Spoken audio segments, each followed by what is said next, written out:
예수께서 그 자라나신 곳 나사렛에 이르사 안식일에 늘 하시던 대로 회당에 들어가사 성경을 읽으려고 서심해 선지자 이사야의 글을 들이거늘 책을 펴서 이렇게 기록된 데를 찾으시니 곧 주의 성령이 내게 임하셨으니 이는 가난한 자에게 복음을 전하게 하시려고 내게 기름을 부으시고 나를 보내사 포로된 자에게 자유를 눈먼 자에게 다시 보게 함을 전파하며 눌린 자를 자유롭게 하고 주의 은혜의 해를 전파하게 하려 하심이라 하였더라.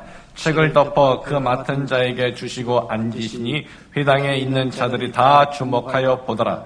이에 예수께서 그들에게 말씀하시되 이 글이 오늘 너희 귀에 응하였느니라 하시니. 아멘.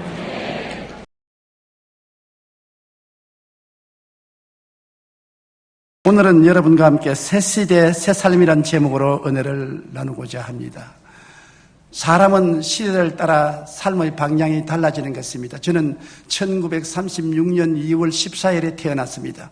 일본이 한국을 강점한 36년 마지막 10년 동안을 제가 일본 정치하에서 자라났습니다. 그때는 일본 깃발을 향해서 경례를 해야 되고 동방요배로 동쪽을 바라보고 절을 해야 되고 기미가요를 불러야 되고 공출 때 추수를 하고 나면은 일본 관원들이 와서 거의 병사 지은 것을 다 수탈해 가고 젊은이들은 전쟁에 총알 바지로 나가고 장정들은 보국대로 끌려나가고 젊은 아가씨들은 정신대로 끌려나가고 처참하고 황폐한 그 현실 속에 제가 태어났습니다. 우리가 학교 다닐 때는 일본 학교에 다녔는데 거의 공부는 하지 아니하고 산에 나물 캐러 다니고 송징 따라 다녔었습니다. 그러다가 어느 날 갑자기 8월 15일이 되자 해방이 왔습니다. 새로운 시대가 왔습니다. 일장기가 내려지고 태극기가 올라가고 기미가요가 없어지고 애국가 동해물과 백두산을 부르게 되고 가게와 거게가 한국말을 가르치게 되고 모든 것이 달라졌습니다. 옛날 시대가 지나가고 새 시대가 다가왔습니다. 새로운 생각을 해야 되고 새로운 삶의 방향을 잡아야 되겠습니다. 여러분, 이와 같이 우리 신앙생활도 옛 시대는 지나가고 새 시대가 다가오면 옛 사람식으로 생각하고 말하고 행동해서는 안 되고 새 사람식으로 생각하고 말하고 행동해야 살아갈 수 있는 것입니다. 옛 시대란 무엇이냐? 아담과 하와가 하나님을 반역하고 선악과를 따먹고 에덴에서 쫓겨나서 마귀의 종이 되어서 살던 시대는 옛 시대인 것입니다. 이 구시대의 마귀가 모든 사람들의 주인이 되어서 모든 사람들은 종노릇하고 살았습니다. 죄의 무거운 멍에를 걸머쥐셨습니다. 그리고 세속과 마귀의 시키는 대로 따라가 올무에 걸려 있었습니다. 병의 무거운 짐을 짊어지고 저주의 멍에 아래 고통을 당하며 낭패와 실망을 당하고 슬픔과 괴로움을 당하고 그 다음 죽음의 절망 속에 허덕였습니다. 아무도 이 마귀의 종살이에서 해방시켜 줄 자가 없었습니다. 그들은 마귀의 시대에 태어나서 마귀의 손 아래서 살았던 것입니다. 그런데 2000년 전에 하나님의 아들 예수님이 오셔서 우리에게 새 시대를 열기 위해서 오신 것입니다. 주님은 이 땅에 죄 없는 사람으로 오셔서 인간의 모든 죄책과 저주와 절망과 죽음을 걸머지고 십자가에서 몸짓고 피 흘려 다 청산한 것입니다. 여러분, 빚더미 위에 올라앉았을 때 부모 형제가 와서 빚을 청산해주면 얼마나 시원하고 상쾌하고 감사하겠습니까? 인류의 모든 죄와 질병, 저주와 절망, 죽음의 수고하고 무거운 짐을 예수님이 대신 짊어지고 십자가에서 청산하시고 내가 다 이루었다고 외치신 그때부터 새 시대가 돌아간 것입니다. 주님께서 우리에게는 새 시대를 가지고 오신 것입니다.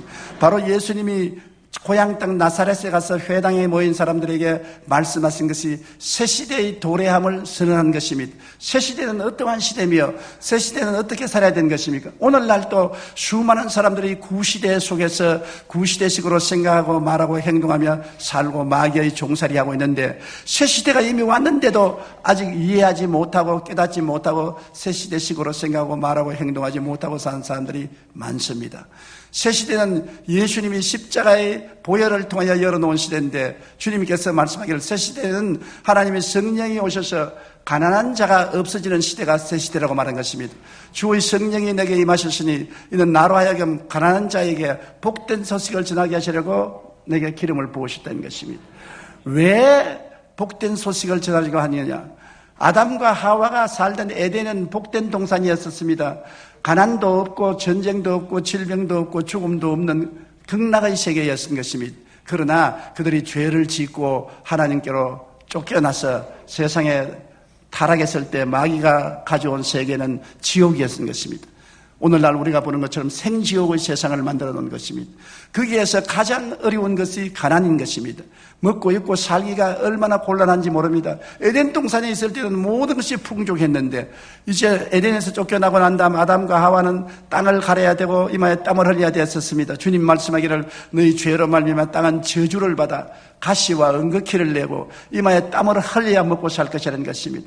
아담과 하와는 종종 손을 잡고 황혼에 자기들이 살던 에덴의 번경에 와서 에덴 동산을 바라보고 눈물을 흘렸을 것입니다. 삶이 너무나 고달픈 것입니다.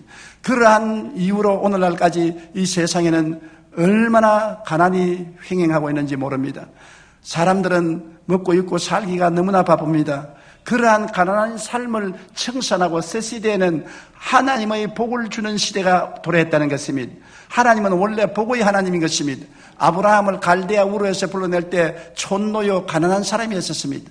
그러나 아브라함에게 말하기를 내가 내게 복주고 복주며 너를 번창케 하고 번창케 하려고 내가 복의 근원이 되겠다고 말한 것입니다. 아브라함은 빈손 들고 아내와 같이 가나안 땅에 왔지만은 하나님께서 복을 주어 장대케 하였어서 나중에 한 집안에 사병을 318명이나 기르는 거부가 된 것입니다.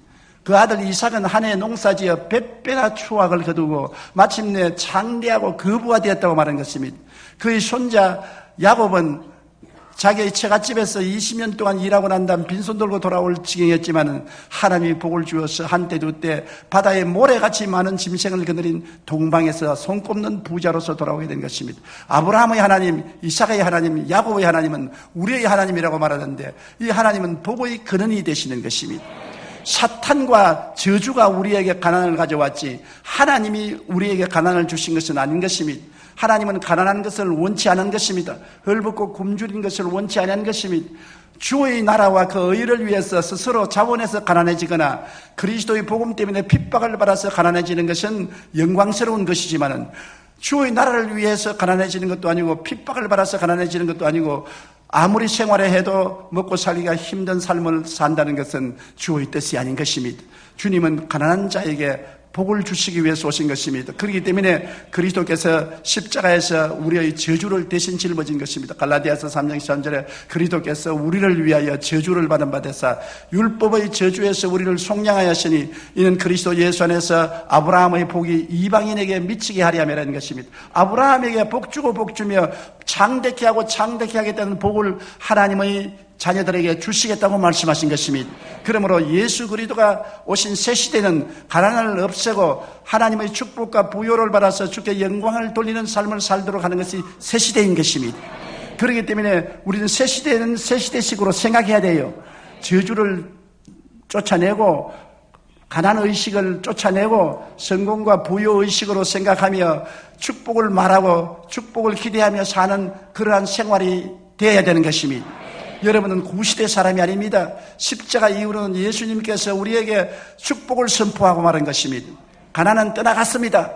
구시대 것입니다. 우리와 관계없습니다. 오늘날 또 사탄을 따라서 예수를 믿지 않고 사는 사람들은 구시대를 가슴에 안고 사는 것입니다. 새 시대가 왔는데도 구시대를 안고 살고 있는 것입니다. 세계를 여행해 보십시오. 예수를 옛날에 잘 믿었거나 오늘날 잘 믿은 사람이 물질적으로 가난한 나라가 하나도 없는 것입니다. 하나님이 같이 계시면 가난을 추방하는 것입니다.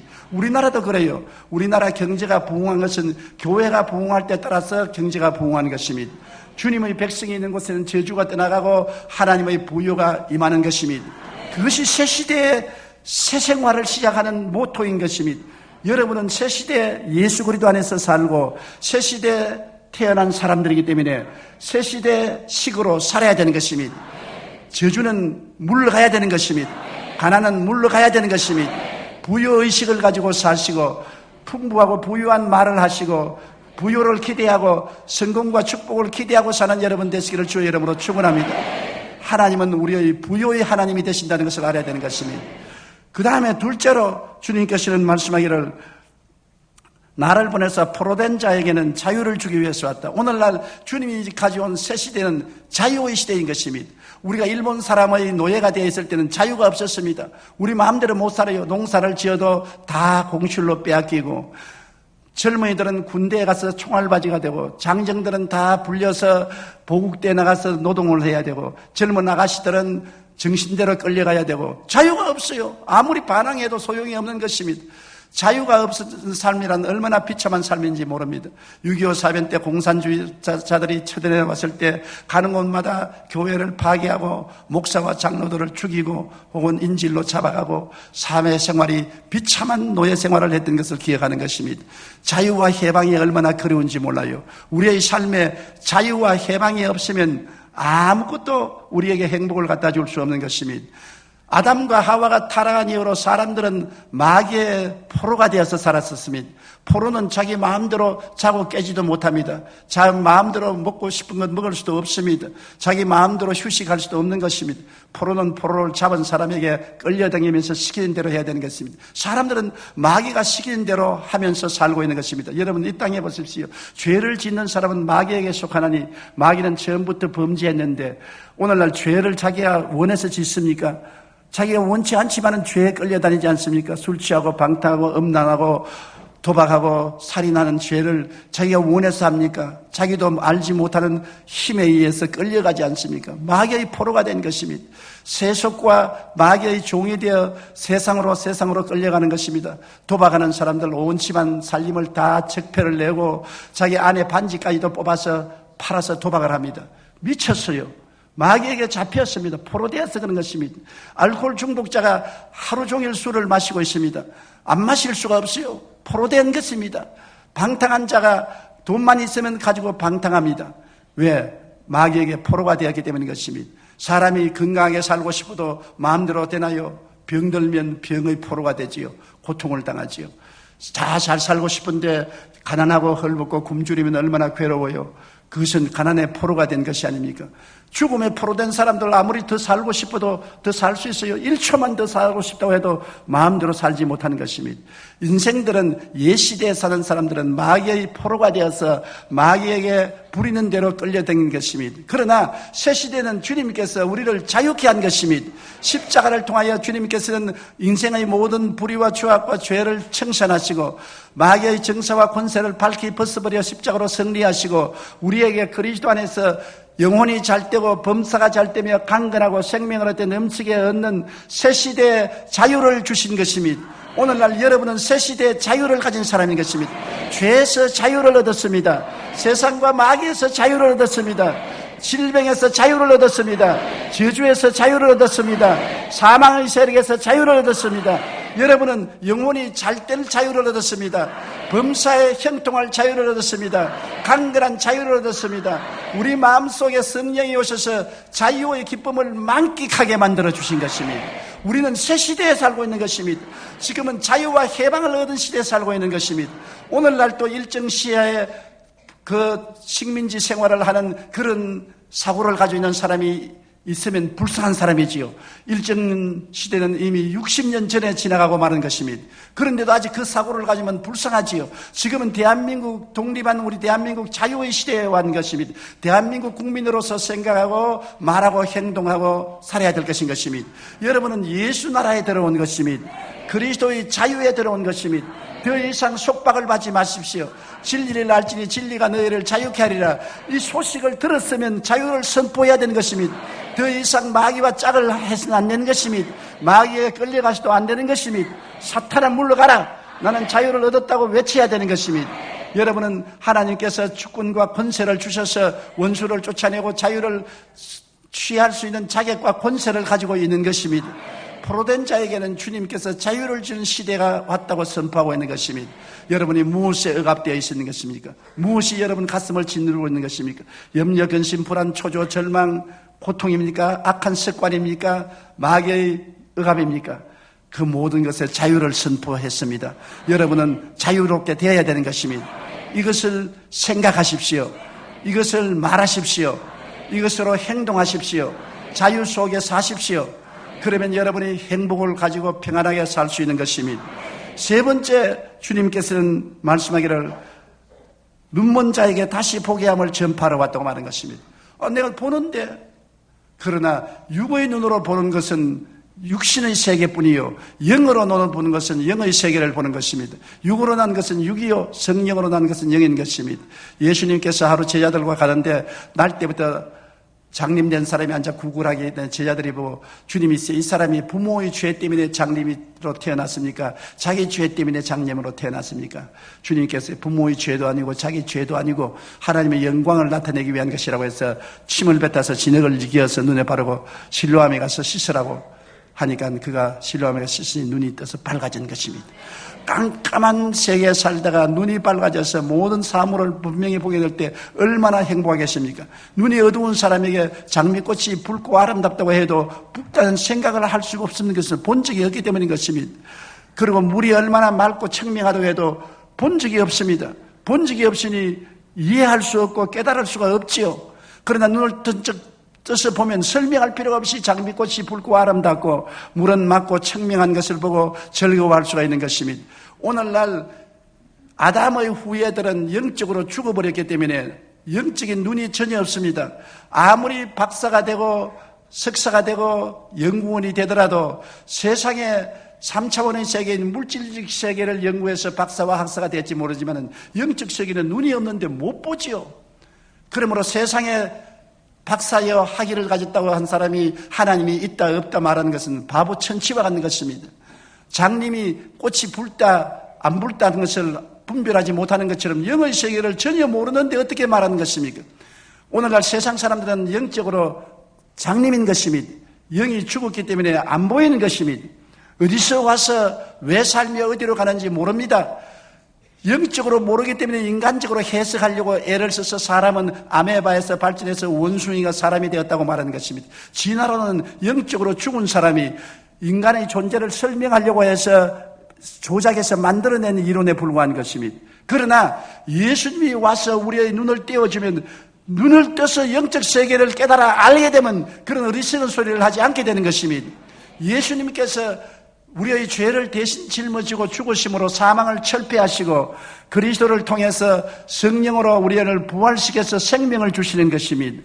주의 생명이 우리 속에 들어오면 우리가 어떠한 존재인 것을 알게 되는 것입니다. 여러분, 성경에는 창세기에 우리를 만드실 때 하나님의 뭐라고요? 형상과 하나님의 모양대로 지음을 받았다고 말하지 않습니까? 이게 보통 말이 아닌 것입니다. 짐승들은 하나님의 형상과 모양대로 지었다는 말이 없습니다. 그냥 흙으로 지었다고 하는데 사람은 하나님의 흙으로 사람을 지으시고 생기를 불어넣어서 하나님의 형상과 모양대로 지었다는 것입니다. 형상은 뭡니까? 여러분의 형상은 무엇으로 봅니까? 사진을 찰칵 찍으면 사진에 여러분이 찍혀 나옵니다. 누굽니까? 여러분의 형상이지요. 여러분의 형상은 사진을 보면 알 수 있는 것입니다. 요사이 결혼할 때 미리 사진 바꾸지 않습니까? 신부나 신랑을 보기 전에 사진을 보면 이렇게 형상이 생겼구나. 형상이라는 것은 바로 사진과 같은 것입니다. 여러분은 누굽니까? 하나님의 사진인 것입니다. 하나님을 보고 싶으면 여러분을 보면 여러분이 하나님의 사진이라고요. 하나님이 사람을 당신의 사진으로 만드시고 또 모양을 하나님 모양으로 만드는 모양은 무엇을 말합니까? 성품을 말하는 것입니다. 우리의 성품을 하나님의 성품으로 만드는 것입니다. 희노애락을 하나님과 똑같이 우리가 희노애락을 가진 것입니다. 하나님과 같이 생각하고 하나님처럼 감정을 가지고 하나님처럼 결단을 내리는 의지를 가진 하나님의 성품을 가진 존재인 것입니다. 얼마나 놀랍게 만들었습니까? 하나님의 사진이요, 하나님의 성품을 그대로 가진 것이 사람인 것입니다. 왜 짐승들이 사람을 두려워하는지 압니까? 안 가르쳐도 사람을 보면 아이고 하나님이 오시구나. 하나님의 형상이기 때문에. 그래서 짐승들이 사람을 두려워한다고요. 시골에 가십시오. 어린아이가 황소를 끌고 다니는 것입니다. 황소 한 번만 흔들어버리면 박살이 날 것인데 그래도 어린아이 손에 끌려다닙니다. 왜? 황소의 눈에는 하나님의 형상으로 보이기 때문에, 하나님처럼 보이기 때문에 두려워서 벌벌 떠는 것입니다. 여러분은 이런 하나님의 형상을 가지고 태어난 고귀한 존재인 것입니다.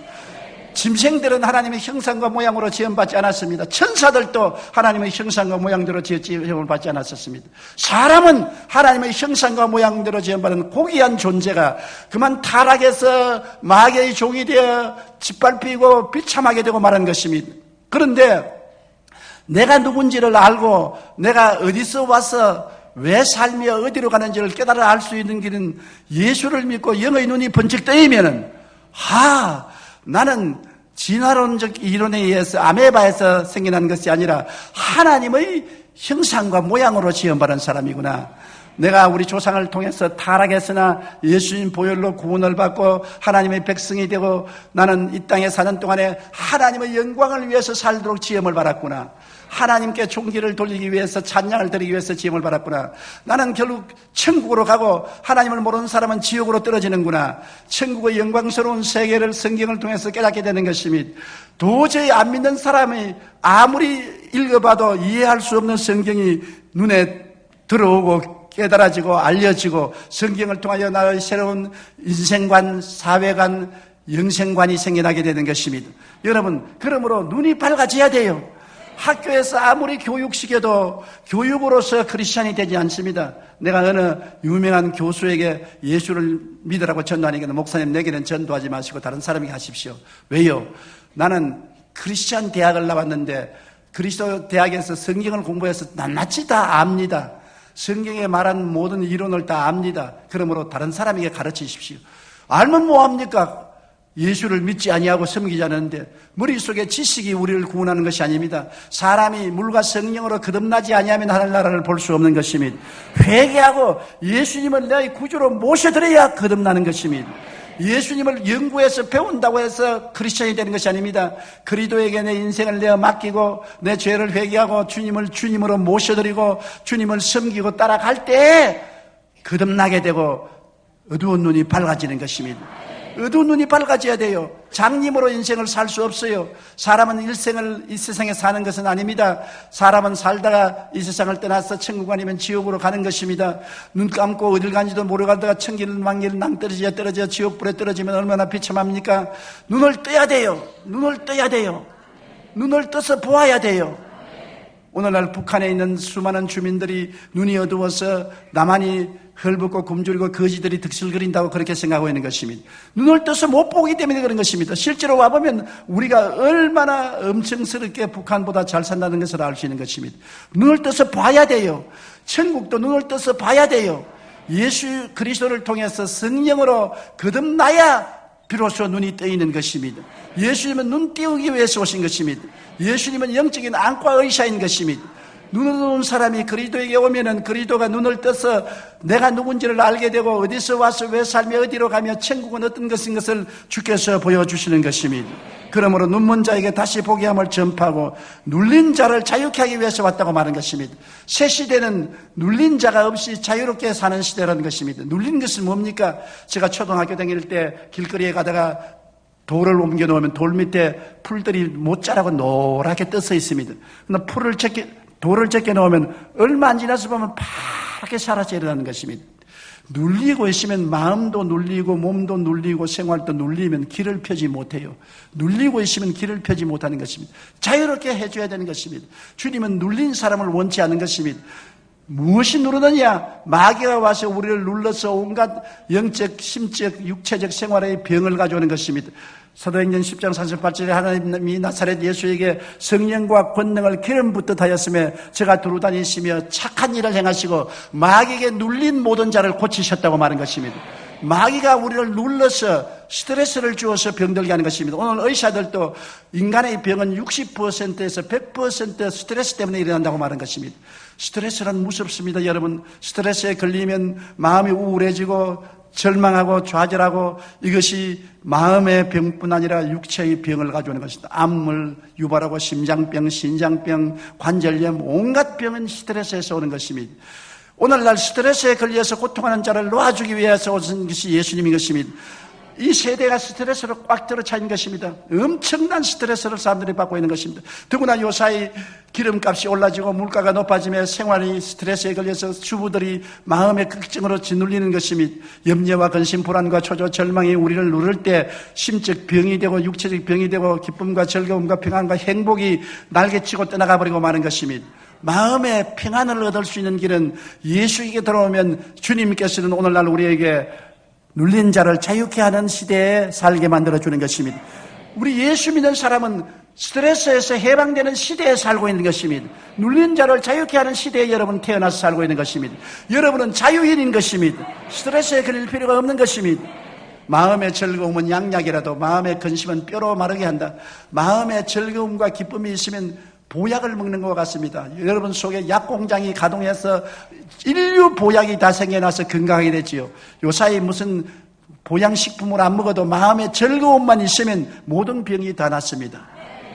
인도의 유명한 의사 한 사람은 웃음 창시자인데 그런 사람들을 웃게 만들어서 온가지 만가지 병을 다 고치는데 텔레비에 보니까 안진병이도 일어나고 교통사고로서 말 못하는 사람도 웃다가 말을 하게 되고 그래서 모여서 웃음 클럽을 만들어서 이것이 전 세계로 퍼져나가서 사람들이 매일마다 모여서 웃는 연습을 해요. 웃음이라는 것이 여러분 진짜로 웃어도 이 우리 웃음법 뇌는 진짜 웃음으로 받아들여요. 가짜 웃어도 웃음으로 받아들여요. 이 뇌의 웃음보 신경은 진짜인지 가짜인지 몰라요. 웃기만 하면 진짜인 줄 알아요. 왜냐? 울면은 얼굴이 이렇게 처지지면 웃으면 이렇게 얼굴이 올라가거든. 신경이 올라가니까는 억지로 웃으면 아 웃는구나. 양약공장을 활동시켜라. 웃으면 약공장이 활성화되는 것입니다. 가짜로 웃든지 진짜로 웃든지 자꾸 웃어야 돼요. 내가 어제 국민일보에 보고 놀란 기사를 발견했는데요. 2008년 5월 24일 60대 환갑이는 하루에 한 번 웃을 때 100세인은 12번 웃는다. 원광대 김종인 교수 장수 비결 논문에 보니까 100세 이상 장수하는 100세인들은 80대 팔순인보다 10배가량 60대 환갑인들보다 12배 정도 더 많이 웃는다고 말하고 있는 것입니다. 많이 웃으면 100살까지 살아요. 60대 사람보다도 100세 먹은 사람을 조사해 보니까 60대보다도 12배를 하루에 더 웃고 80세보다도 10배를 더 웃는다. 웃으면 오래 살고 화내고 얼굴을 찡그리면 생명을 단축한다는 것, 이 얼마나 놀라운 것입니까? 웃음이란 스트레스를 해소하는 것입니다. 사람이 웃는 것도 스트레스를 해소하고 우는 것도 스트레스를 해소하는 것입니다. 울 때 울음을 참으면 안 돼요. 울고 나면 시원하지요.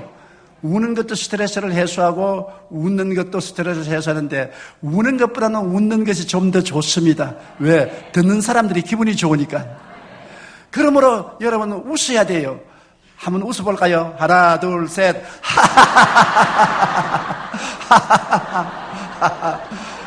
아침 저녁으로 웃으십시오.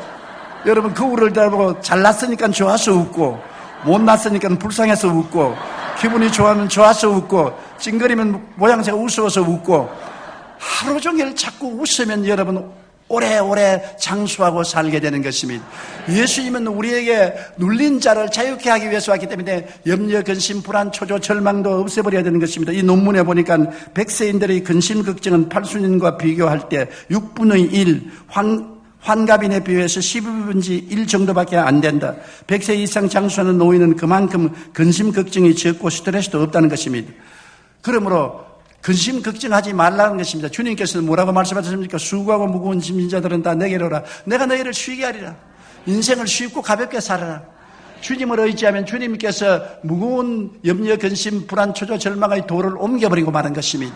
여러분은 자유를 얻은 것입니다. 눌린 자가 자유케 되면 여러분 질병도 낫고 슬픔과 고통과 불행도 떠나가는 것입니다. 예수님은 그 시대를 우리에게 주시기 위해서 오신 것입니다. 이제 짓눌린 삶을 살지 마십시오. 내 마음이 짓눌리고 생활이 짓눌리고 육체가 짓눌려서 온갖 심신의 병을 일으키는 것은 다 추방하고 매일 주님께 감사하고 찬송하고 자꾸 웃고 감사하고 찬양하면 만병이 다 치료가 되고 건강하게 살 수 있는 것입니다. 생활의 행복도 웃음 속에서 피어나는 것입니다. 늘 불평, 원망은 파멸을 가져와요. 이스라엘 백성이 광야에서 왜 하나님께 버림받았는 것입니까? 늘 원망하고 불평하고 탄식하다가 하나님께 버림받는 것입니다. 웃으면 하나님이 같이 와서 계시는 것입니다. 즐거운 속에 하나님이 계시고 원망과 탄식 속에는 사탄이 와서 좋아서 날뛰는 것입니다. 우리 민족이 좀 더 쾌활하고 긍정적이고 적극적이면 좋겠습니다. 우리 민족만큼 불평 잘하는 민족이 없어요. 언제는 이명박 대통령을 500만 표로 차이로 당선을 시켜놓았다가 또 갑자기 석 달도 안 돼가지고서 지지율이 20%로 떨어지고 당락이 너무 심합니다. 올라갔다가 내려갔다가 너무 당락이 심해요. 우리 국민들의 감정이 너무나 예리한 것입니다. 우리가 예수 믿고 자유와 해방을 얻어 좀 웃고 평안하고 느긋한 마음을 갖고 살게 되기를 간절히 바라마지 않는 것입니다. 주님께서는 눌린 자를 자유케 하기 위해서 오셨고 은혜의 해를 전파하기 위해서 오신 것입니다. 오늘날 우리 시대는 은혜의 시대인 것입니다. 구약 시대는 율법의 시대인 것입니다. 율법이란 여러분, 율법을 지키지 아니하면 하나님께 심판을 받고 판단을 받고 벌을 받고 멸망을 받는 것입니다. 율법을 지키기 쉬운 줄 압니까? 내 앞에 다른 신을 두지 말라, 우상에 절하지 말라, 하나님의 이름을 망령되이 부르지 말라, 안식일을 거룩히 지켜라, 내 부모를 공경하라, 살인하지 말라, 간음하지 말라, 도둑질하지 말라, 내 이웃을 거짓 증거하지 말라, 내 이웃을 탐하지 말라. 이것도 지키기 힘듭니다. 이것도 한 가지만 범하면 범죄하게 되고 정죄받고 멸망받는 것입니다. 그러니 율법하에서 어떻게 삽니까? 나는 그럼 불교 믿겠지. 불교는 쉬운 줄 알아요. 불교는 여러분 지켜야 될 율법이 227가지가 있는 것입니다. 그 중에 추려서 반드시 지켜야 되고 안 지키면 지옥 가는 것이 5가지가 있는 것입니다. 살생하지 마라. 빈대벼룩 죽이면 안 돼요. 빈대벼룩도 죽이면 여러분 살생인 것입니다. 그리고 간음하지 말라. 음란한 생각만 해도 범죄하게 되는 것입니다. 그 다음 도둑질하지 말라. 아무도 도둑질할 수 없어요. 그 다음에 거짓말하지 말라. 거짓말 안 하고 사는 사람 손 들어봐 주십시오. 하얀 거짓말, 빨간 거짓말, 노란 거짓말, 까만 거짓말, 온갖 거짓말을 다 하고 사는 것입니다. 사실 부부간에 살 때도 거짓말 없이 살다가는 밤낮 싸우다가 볼일 다 봐요. 부인이 원치 않은 일을 해놓고 난 다음에는 입석 닦고 어디 갔다 왔노? 친구하고 뭐 한잔 한다고. 부인은 또 동창들하고 좋지 않은 데 갔다 와가지고 어디 갔다 왔노? 오늘 동창들하고 오늘 파티에 갔다 왔다. 하얀 거짓말도 많이 하고 정말 새빨간 거짓말을 해서 사기치는 사람들도 많지 않습니까? 거짓말을 하면 지옥 가요. 불교에서는. 그러므로 거짓말 하지 말아야 되고, 그 다음에는 중독성을 먹지 말라. 담배, 술 먹으면 지옥 가요. 중독성이기 때문에. 중독성 있는 것은 먹지 말라. 이게 불교 신자들은 반드시 지켜야 될 5가지인 것입니다. 227가지는 선임들만 지킬 수 있지, 보통 사람은 지킬 수 못하는데, 보통 사람들도 이 5계명은 지켜야 되는 것입니다. 율법 시대에 살면은 여러분, 구원받을 사람이 한 사람도 없어요. 모든 사람이 죄를 범하였으며 하나님의 영광에 이르지 못합니다. 우리가 율법 시대에 태어났으면 얼굴을 들 수가 없어요. 다 지옥 가게끔 도장 찍어놨어요. 그런데 예수님은 우리에게 오신 것은 은혜의 시대를 전파하기 위해서 왔습니다. 그 은혜의 시대는 뭐냐? 내가 대신해서 다 갚았다. 네가 지은 모든 죄를 내가 일생의 죄를 대신해서 다 갚았다. 내가 미국의 어느 조그마한 주에 부흥회를 갔다가 참 재미있는 이야기를 들었습니다. 그 목사님, 우리 이 동네에는 참 재미있는 일이 있습니다.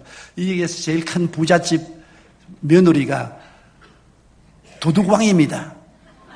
시아버지가 굉장히 부자인데 이 며느리가 도둑왕인데 백화점에 들어가서 트럭채로 그냥 물건을 훔쳐 나옵니다.